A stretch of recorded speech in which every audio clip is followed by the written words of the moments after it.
Twebaza nnyo Minisita Mariam Mayanja ne bannaffe bonna abeenyigidde mu kutegeka olunaku lwa bulungibwansi olw'omwaka guno.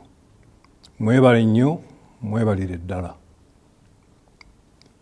Ebbanga lye tumaze nga tukuza olunaku lwa bulungibwansi wano mu Buganda, waliwo ebintu ebituzzaamu amaanyi, okugeza okulaba nga buli mwaka obujjumbize bw'abantu baffe ku lunaku luno bweyongera bweyongezi.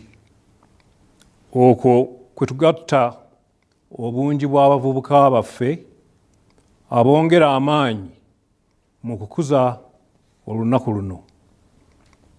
Kino kituzzaamu nnyo amaanyi era ne kituwa essuubi naddala bwe tujjukira nti ebiseera eby'obwakabaka bwaffe eby'omu maaso biri mu mikono gyabwe.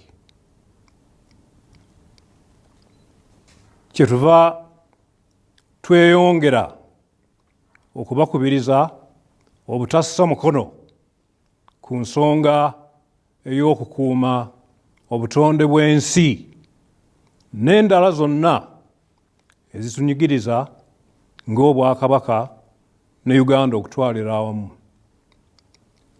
Nga kye ŋŋamba nti mwongere okwogeza eddoboozi erimu ate nga lya mwanguka